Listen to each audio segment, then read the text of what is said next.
د بلخ ولایت د اقتصاد ریاست د پراختیایي کمیټې غونډه د دغه ریاست په مقر کې د ملي او نړیوالو بنسټونو د رئیسانو او اساسو په شتون کې جوړه شوه. په دې غونډه کې د بلخ ولایت د اقتصاد رئیس د ملي او نړیوالو بنسټونو کړنې د ستاینې وړ وبللې او ټینګار یې وکړ چې دغه بنسټونه دې د پراختیایي پروژو په پلي کولو سره زیاتې هلې ځلې وکړي. در سطح ولایت مؤسسات مزیاد داریم، تقریبا بیش از 170 مؤسسه داریم.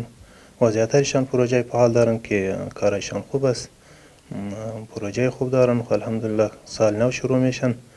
بعضی پیشنهادهایی که در سطح ولایت بود اونها ما پیشنهاد کردیم انشالله و سال نو بعضی پروژه انکشافی و بعضی پروژه‌ای که عمل مرفع است اونها رو در نظر گرفتنشان کارشان خوب است. در سطح ولایت مؤسسات انشالله فعالیتشان هم خوب است.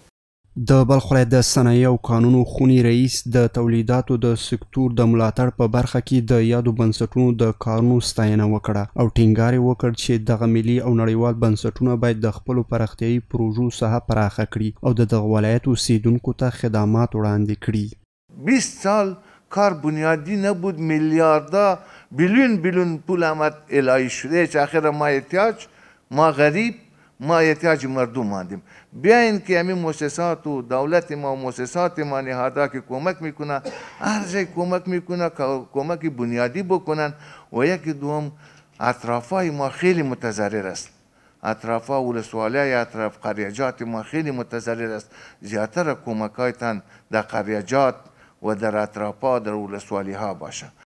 د دې غونډې په پای کې د ملي او نړیوالو بنسټونو استازو د خپلو فعالیتونو د اړخیزو راپورونو په وړاندې کولو سره په بلخ کې د پراختیایي پروژو د پراختیا او د خدمتونو د وړاندې کولو په برخه کې د خپلو ژمنو ډاډ ورکړ.